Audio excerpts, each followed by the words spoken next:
All right, just got the Jumper T Lite, or the Makerfire T Lite, and I haven't opened it up, so here we go.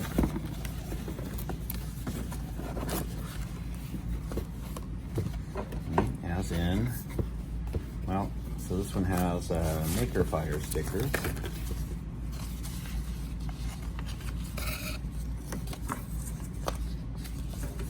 And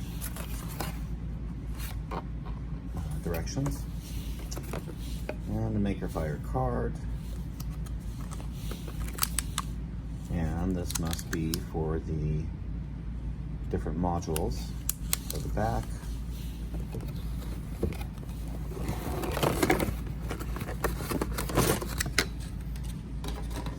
And as other people have shown, it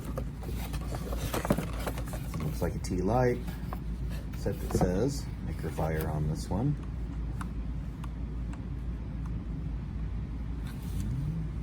I don't know that the gimbals are that bad.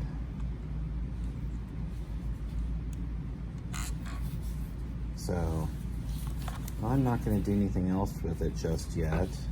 There, of course, are the antenna, the cable, and the box for batteries, extra batteries. But since mine has been sitting out in below freezing weather, I'm going to let it warm up before I do anything else with it. I don't think the gimbals, some people don't like the tension on the gimbals, but I have a FlySky Nirvana NV14, and these feel about the same weight as those. It's certainly a much lighter battery, or not battery, it's certainly a much lighter transmitter. I'm certain that once it gets the batteries in it, it will be heavier. Anyway, we'll look at it more closely when it warms up.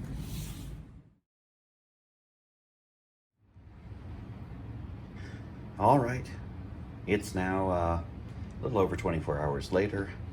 The radio warmed up.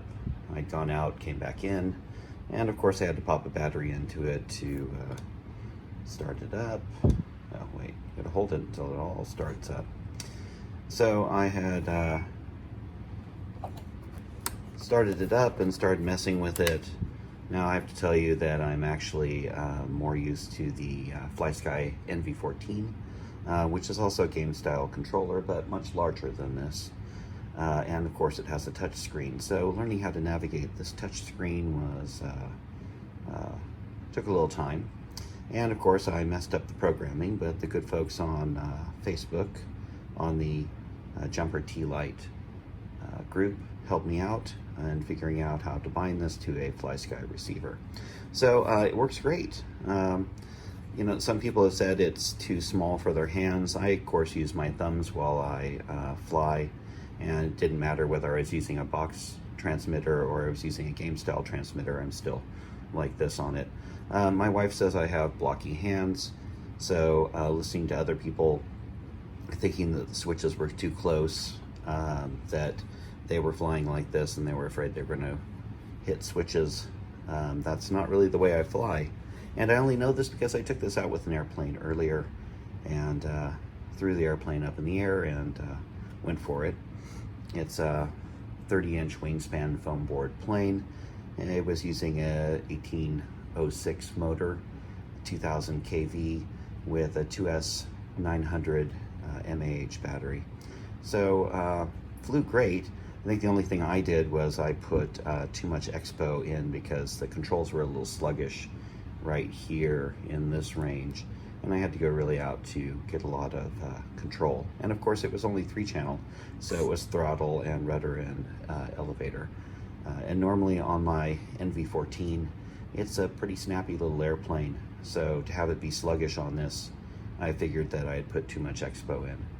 So that makes me wonder whether expo on different transmitters goes out to the receiver differently. I mean, they're both on OpenTX, however, I had different responses. On the other hand, once I got used to it, it flew great. It's very light. I was flying, it was 25 degrees Fahrenheit.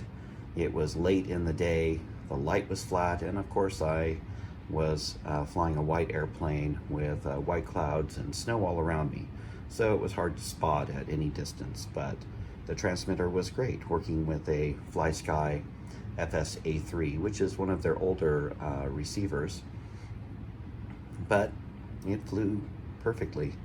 So I don't think that it's not heavy, so I fly holding it like this down here with, so I know that some people wanted the control bumps up here in their palms. I have them down here in the crook of my fingers so that I can get at the switches, I can fly, I can get to the trim buttons, and since I'm not currently flying a whoop or a quad with this, I do actually need the trim buttons to set up the airplane to get it to fly straight and level. However, you know, for one battery out in cold weather with no gloves on, this was a great transmitter. Worked the way it should work. The airplane flew great. I took off, landed, did tricks with it, and it was great. So I don't know what other people think. I like the transmitter. I think it's a great secondary for me, because I had bought it because I do have some teeny whoops that have the built-in receivers, which are not FlySky.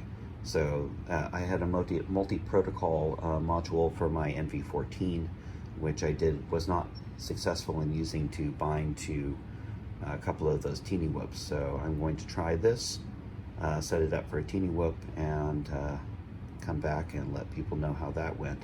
But my initial impression is this is a nice transmitter. I like that the OpenTX works similar to the NV14. I do need my reading glasses to see it because it is a very small screen. However, once set up, I think the transmitter works fine. So I don't know.